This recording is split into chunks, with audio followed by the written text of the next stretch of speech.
fills me in the air, it shivers cold and thin.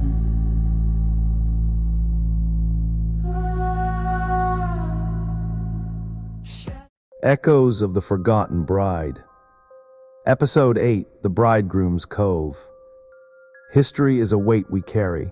Sins of the father, debts unpaid, blood that calls across generations demanding settlement.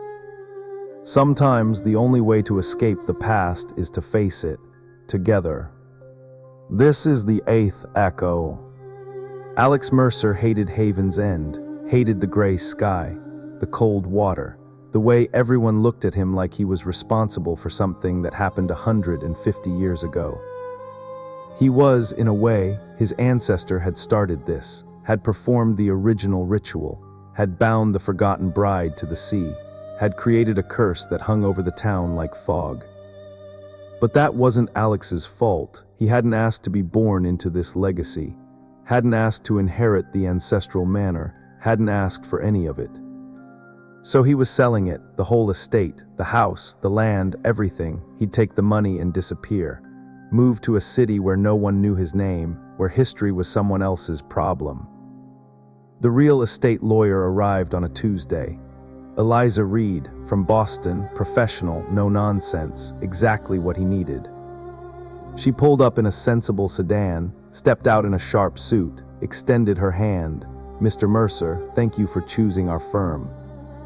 Thank you for taking the case. I know Haven's End properties can be difficult." Eliza smiled. It was a lawyer's smile, polite, distant. "I specialize in difficult. Let's see what we're dealing with." Alex led her to the manor, Mercer House, built in 1870, imposing, Gothic, the kind of place that looked haunted even in daylight. "It's been in your family since it was built." "Yes, passed down generation after generation. No one's actually lived in it for 20 years. My father couldn't stand it, left as soon as he inherited, died without ever coming back. And you. I've been here twice, once for the funeral, once to assess the property. That's it. I'm not sentimental about family legacy." Eliza nodded, took notes, made no judgment. Alex appreciated that. Most people had opinions about the Mercers, about their history, their role in Haven's End's founding. None of those opinions were positive. They entered the house. It was as depressing as Alex remembered. Dusty, dark, furniture covered in white sheets like corpses, portraits of stern ancestors glaring from the walls. Eliza walked through, professional, measuring, photographing, noting structural issues. But Alex saw her pause, in the main hall, staring at a particular portrait. An old man in clerical robes, holding a book. The plaque read, Reverend Josiah Mercer, 1820 to 1892, founder, spiritual leader, bridegroom. That's him, the one who started it all. Eliza turned, started what? The curse, the ritual, whatever you want to call it. He was the one who performed the wedding ceremony, who bound the bride to the sea. Local legend says he was supposed to marry her himself. Instead, he betrayed her, and everything went wrong. Eliza's expression was carefully neutral. "I don't typically deal with supernatural real estate issues, Mr. Mercer, just legal ones. Call me Alex, and I'm not saying I believe it, but the town does, which is why this property has been impossible to sell." "Has anyone made offers?" 3 in the last decade, all withdrew. One claimed the house was hostile, another said they felt watched, the third just disappeared, left town without explanation. Eliza made a note, "We'll handle it, get inspections, clear title issues, market it properly, someone will buy it." "I hope you're right." Over the next week, Eliza returned daily, coordinating inspections, reviewing documents, and Alex found himself staying. He'd planned to leave immediately, let her handle everything remotely, but something kept him there. Maybe it was Eliza, the way she approached problems methodically, the way she didn't flinch when townspeople muttered about curses, the way she treated him like a person, not a descendant of something terrible. Or maybe it was the house itself, demanding something, some final reckoning before he could leave. Strange things started happening. Messages appeared, not written, but arranged. Rocks spelling words on the driveway. She waits, finish it. The realtor's sign was torn down nightly, thrown into the sea, retrieved, destroyed again. And the townspeople, their behavior shifted. They'd always been cold to Alex, but now they were unified, coordinated. When he went to the hardware store, everyone stopped talking, stared at him with glazed eyes. When Eliza went to the town records office, the clerk refused to help. Just repeated over and over, the debt must be paid, the vow must be completed. Eliza called Alex from her hotel. Something's wrong with this town, really wrong. People are acting like they're in a trance. I know it's getting worse. It always gets worse when someone tries to sell the property, like the town doesn't want it to happen. Why would an entire town care about one property sale? Because they're invested in the curse, in the story, maybe literally invested, maybe the curse sustains them somehow. Alex, I'm a lawyer, not a paranormal investigator, but I'm starting to think we need to understand what we're dealing with before we proceed. There are journals in the house. My ancestors' journals, I've never read them, couldn't stomach it, but maybe we should. They spent that night in the manor's library, reading by lamplight Josiah Mercer's journals, meticulous, detailed, the chronicle of a zealot. The entries started normal, parish business, sermons, baptisms, but then a shift, a new entry dated June 1892. The families have decided the town needs protection, prosperity.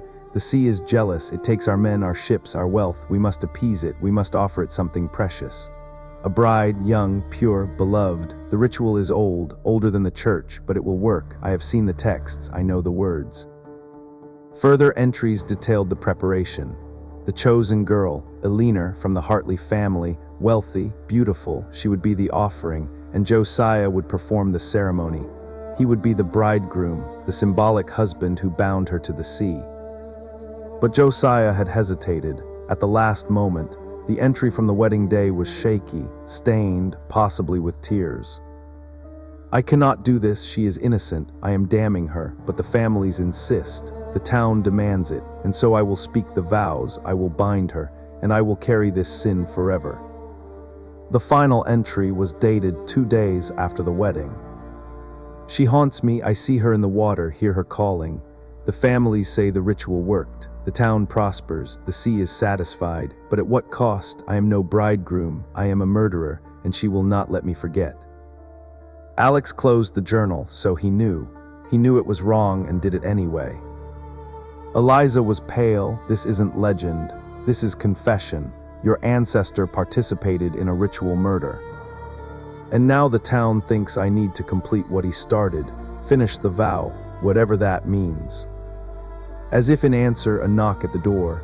Loud, insistent. They opened it to find a crowd, townspeople, dozens of them, standing silent, eyes reflecting moonlight strangely, all focused on Alex. The mayor stepped forward, spoke in a voice that wasn't quite his own. A chorus, multiple voices, harmonized, it is time, the Mercer line must fulfill its obligation. She waits at the Cove, you must go to her, you must complete the wedding. I'm not completing anything, I'm selling this house and leaving. The crowd moved forward, as one you cannot leave. You are bound as she is bound, as we are all bound. Eliza grabbed Alex's arm, we need to go, now. They ran out the back, through the overgrown garden, into Alex's car. The townspeople followed, not running, walking, but impossibly fast, always the same distance behind. Alex drove, fast, reckless, but every road led back to the Cove, to Widow's Cove, where Eliza had been sacrificed, where the bride waited. Finally, Eliza grabbed the wheel, forced the car to stop. If we can't leave, we face it, together, whatever it is. Together. Eliza met his eyes. I'm not letting you do this alone. You didn't create this curse. You don't deserve to pay for it. We'll find another way. They walked to the Cove. The townspeople formed a circle, silent, witnessing. At the water's edge, a figure waited. The forgotten bride, more solid than any of the previous manifestations, substantial. She wore a wedding dress that seemed woven from seafoam and moonlight. Her face was Eleanor's face. Young, sad, furious. "You came, finally, after all these years." Her voice was the ocean, waves and depth and cold current. "I'm not Josiah. I'm not responsible for what he did. You carry his blood, his name, his debt. The vow must be completed. You must take me as your bride, bind yourself to me, to this place, forever." Alex felt the pull, the weight of history, of expectation, of an entire town's invested belief. It would be easy to say yes, to give in, to let the past consume him as it had consumed every Mercer before him. But then Eliza spoke. "No, he doesn't owe you that. No one does." The bride turned to her. "You are not of this town, not of this blood. You have no voice here." "I have every voice. I'm a lawyer. I deal in contracts, obligations, and I'm telling you this debt is invalid." The bride's face twisted. Invalid, she gave her life, she was murdered, the debt is eternal. Eliza stepped forward, brave, foolish, magnificent. Was there a contract, a written agreement? Did Eleanor consent? She was chosen, the families agreed. But did Eleanor agree? Did she sign anything, speak any vows willingly? The bride hesitated. She was told it was her duty, her family's honor. She had no choice. Exactly, which means the original contract was made under duress, without informed consent. Legally, it's void. Eleanor was a victim, not a willing participant. The debt, if any exists, belongs to those who forced her, not their descendants. The bride's form flickered, uncertain. "But I am bound, he bound me.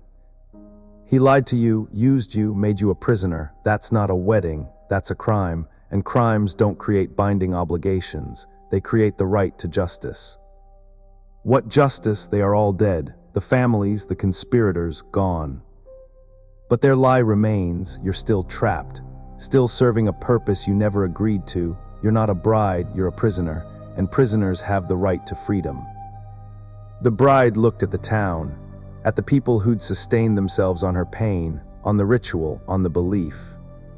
"They use me to prosper, to survive. I give them everything, and they give me nothing but more chains."